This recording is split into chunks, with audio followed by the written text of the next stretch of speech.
ओसेल्टामाइविर। Oseltamivir is an anti flu antiviral agent और हम इसको यूज़ कर सकते हैं इन्फ्लुएंजा टाइप ए और टाइप बी के अगेंस्ट।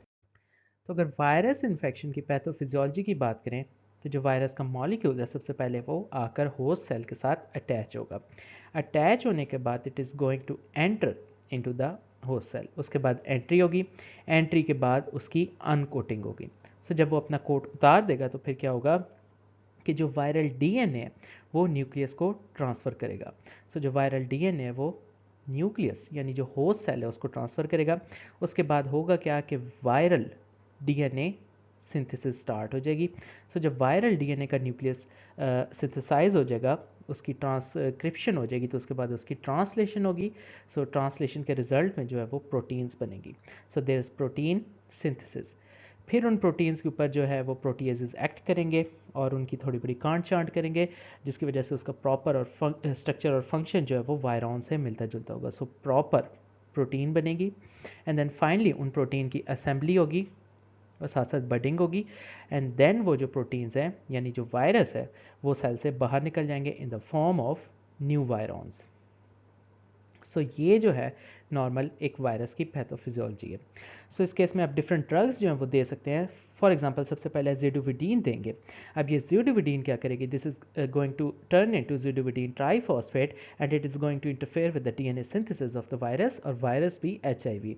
सो ये ब्लॉक करेगी रिवर्स ट्रांसक्रिप्टेज को। सो रिवर्स ट्रांसक्रिप्टेज को जो चीज़ ब्लॉक करेगी दिस इज ज़िडोविडीन। ज़िडोविडीन के साथ निवारापीन दे सकते हैं। अब ये निवारापीन क्या करेगी, ये भी ब्लॉक करेगी रिवर्स ट्रांसक्रिप्टेज को, लेकिन सिर्फ HIV-1 में। सो अगर HIV-1 में सिर्फ बात करें तो नाइवेरापीन है। HIV-2 के ऊपर नाइवेरापीन का कोई भी असर नहीं है। So it binds and denatures reverse transcriptase. ये बाइंड करके रिवर्स ट्रांसक्रिप्टेज को ही डीनेचर कर देगी। इसके बाद हम सेक्विनावीर दे सकते हैं। सो जो सेक्विनावीर है this is going to inhibit the proteases. ये प्रोटीएजेस के साथ रिवर्सिबली बाइंड करेगी और इन्हें इनहिबिट कर देगी।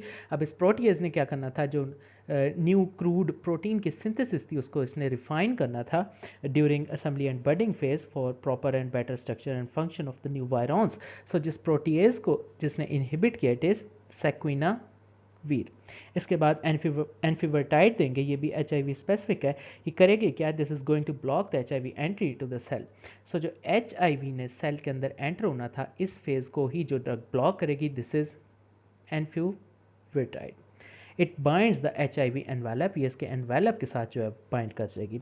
इसके बाद एसिक्लोवीर दे सकते हैं। एसिक्लोवीर हेपेटाइटिस में देंगे, होगा क्या, ये फॉस्फोरिलेट होगी into acyclovir triphosphate and it is going to interfere with the viral nucleic acid synthesis and it's going to block the viral DNA polymerase. So जो वायरल न्यूक्लिक एसिड सिंथेसिस है इसको जिस चीज़ ने ब्लॉक किया this is acyclovir and it is only in used in hepatitis virus. उसके अलावा हम ganciclovir दे सकते हैं। It's also going to get phosphorylated into ganciclovir triphosphate. It's going to suppress the viral DNA replication. So जो replication को जो चीज़ सप्रेस करेगी दिस इज जेनसिक्लोवीर। अब जेनसिक्लोवीर क्या करेगी, जेनसिक्लोवीर ट्राइफॉस्फेट बनकर कंपीट करेगी गुआनोसिन ट्राइफॉस्फेट के साथ, क्योंकि गुआनोसिन ट्राइफॉस्फेट ने DNA के अंदर इनकॉपरेट होना है। इस वजह से जो DNA रेप्लिकेशन है वो सप्रेस हो जाएगी। So ganciclovir is going to suppress the DNA replication. उसके अलावा ओसेल्टामाइवीर, ओसेल्टामाइवीर क्या करेगी, it's going to reduce the viral replication. So जो फाइनल स्टेज के ऊपर जो ड्रग एक्ट करेगी this is oseltamivir. It's going to block the neuraminidase. अब ये न्यूरोमाइनेडेज क्या है, this is an enzyme that is necessary for virion release. So जब न्यूरोमाइनेडेज ही ब्लॉक हो जाएगा तो जो वायरॉन की रिलीज है वो भी इनहिबिट हो जाएगी। So oseltamivir is used in influenzal infection. उसके अलावा पेलीविजुमाब दे सकते हैं। This palivizumab is a human monoclonal antibody. It's going to block the virus entry into the cell. So जो इनिशियल स्टेज पर अगेन जो ड्रग जाकर एक्ट करने लगी है this is palivizumab. It is specific for respiratory syncytial virus. It works against a protein on the surface of the virus. इसके अलावा हम इंटरफेरॉन अल्फा दे सकते हैं that is specific for hepatitis B and hepatitis C virus. अब interferon alpha क्या करेगी, it's going to kill virus it's going to kill infected cells. अब ये किस तरह किल करेगी? It produces enzymes that degrade viral messenger RNA and the host messenger RNA of infected cells. So इस तरह हम इंटरफेरॉन अल्फा भी दे सकते हैं। तो स्पेसिफिकली अगर ओसिल्टामाइविर के मैकेनिज्म ऑफ एक्शन की बात करें तो इसने इनहिबिट करना होता है न्यूरामिनिडेज एंजाइम को। अब होता क्या है कि जब वायरस सेल के अंदर एंटर होता है और उसके बाद उसकी ढेर सारी फोटोकॉपीज बनती है जिसे हम वायरॉन कहते हैं। सो वायरॉन रिलीज के लिए जो एंजाइम ज़रूरी है दैट इज़ न्यूरामिनिडेज। सो ओसिल्टामाइविर करती है इस न्यूरामिनिडेज एंजाइम को ब्लॉक, जिसकी वजह से वायरॉन रिलीज जो है वो इनहिबिट हो जाती है। सो जब वायरॉन की रिलीज ही इनहिबिट हो जाएगी तो उसकी वजह से वायरस की रेप्लिकेशन रिड्यूस हो जाएगी। So it reduces virus replication.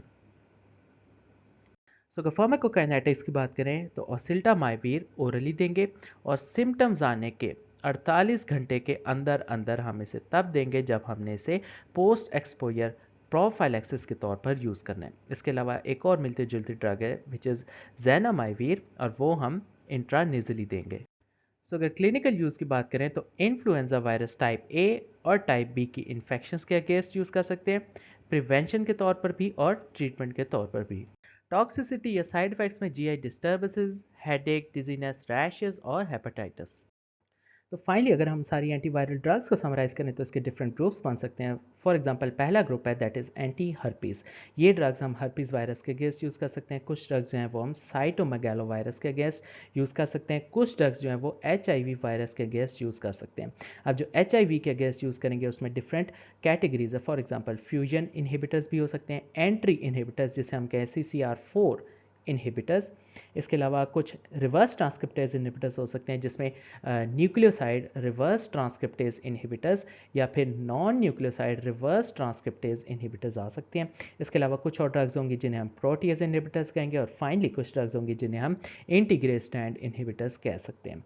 उसके अलावा अगर इन्फ्लुएंजा के अगेंस्ट बात करें तो कुछ ड्रग्स होंगी वो इन्फ्लुएंजा ए और कुछ ड्रग्स होंगी इन्फ्लुएंजा टाइप बी के अगेंस्ट यूज़ होंगी। इसके अलावा कुछ एंटीवायरल ड्रग्स होंगी वो हेपेटाइटिस में यूज़ होंगी। सो कुछ जनरल ड्रग्स हैं, कुछ ड्रग्स हैं स्पेसिफिकली हेपेटाइटिस बी के अगेंस्ट यूज़ होंगी, कुछ ड्रग्स हैं स्पेसिफिकली हेपेटाइटिस सी के अगेंस्ट यूज़ होंगी। सो जो सी के अगेंस्ट यूज़ होंगी उनकी फर्दर डिवीजन है। For example NS34A protease inhibitors हो सकती हैं या फिर NS5A इनहिबिटर्स होंगी या फिर कुछ NS5B RNA पॉलीमरेज इनहिबिटर्स होंगी जो कि न्यूक्लियोसाइड और नॉन न्यूक्लियोसाइड दोनों में होंगे। सो अगर सबसे पहले एंटी हर्पीज़ की बात करें सो एंटी हर्पीज़ में आ सकती हैं एसाइक्लोवीर, वैलसाइक्लोवीर, पैनसाइक्लोवीर, फैमसाइक्लोवीर, डोकोसानोल, आइडॉक्सयूरिटीन और ट्राइफ्लोरिटीन। इसके अलावा अगर मैगेलो वायरस के अगेंस्ट यूज़ होने वाली ड्रग्स की बात करें तो गैंसाइक्लोवीर, वैलगेंसाइक्लोवीर, सिडोफोविर, फोस्कारनेट, फोमीविरसिन और वाइडाराबिन आ सकती हैं। इसके अलावा अगर HIV के अगेंस्ट यूज़ होने वाली ड्रग्स की बात करें तो जो पहली कैटेगरी है फ्यूजन इनहिबिटर्स, उसमें एनफीविटाइड आ सकती है और कुछ ड्रग्स हैं एंट्री इनहिबिटर्स जिसे CCR4 इनहिबिटर्स कहते हैं, उसमें मायरावायरिक आ सकती है। इसके अलावा कुछ और ड्रग्स हैं जिन्हें रिवर्स ट्रांसक्रिप्टेज इनहिबिटर्स कहते हैं और रिवर्स ट्रांसक्रिप्टेज में अगर पहले NRTIs को देखें which is nucleoside reverse transcriptase inhibitors तो उसमें जिडोविडीन, एबैकावीर, डाइडानोसिन, एमट्राइसिटावीन और लेमिविडीन, स्टेविडीन, टीनोफोविर और जेलसाइटाबीन आ सकती हैं। इसके अलावा अगर non nucleoside reverse transcriptase inhibitors की बात करें तो उसमें डिफरेंट ड्रग्स आ सकती हैं। फॉर एग्जांपल इसमें डेलावेडीन आ सकता है, इफोवेरेंस आ सकती है, एट्रोवरीन आ सकती है, टिवेरापीन आ सकती है, उसके अलावा रेल्पीवरीन आ सकती है। इसके अलावा अगर HIV में यूज़ होने वाली बाकी ड्रग्स की बात करें तो इसमें पहला ग्रुप है प्रोटीज इनहिबिटर्स, वो आ सकती हैं जिसमें आ सकते हैं एटाजिनावीर, डेरूनावीर, फोसएम्प्रीनावीर, इंडिनावीर, लोपिनावीर, राइटोनावीर, देन उसके बाद नल्फीनावीर, सेक्विनावीर एंड देन फाइनली ट्राइपेनावीर। इसके अलावा अगर इंटीग्रेज स्टैंड इनहिबिटर्स की बात करें तो उसमें रेल्टिग्रावीर, डोलोटिग्रावीर और एल्विटिग्रावीर आ सकते हैं।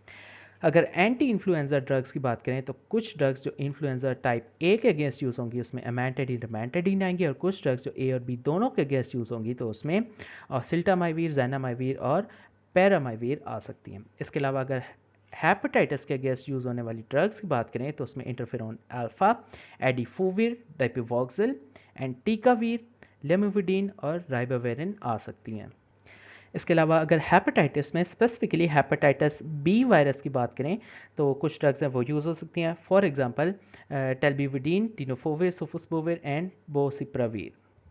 इसके अलावा हेपेटाइटिस में कुछ और ड्रग्स हैं जो हम हेपेटाइटिस सी वायरस के लिए यूज़ करेंगे। अब इसमें डिफरेंट कैटेगरीज हैं। सो अगर हम NS34A प्रोटीएस इनहिबिटर्स की बात करें तो सबसे पहले आ सकते हैं ग्रेंजोप्रावीर, देन हमारे पास आ सकती है पेरिटैप्रावीर एंड देन फाइनली सिमैप्रावीर।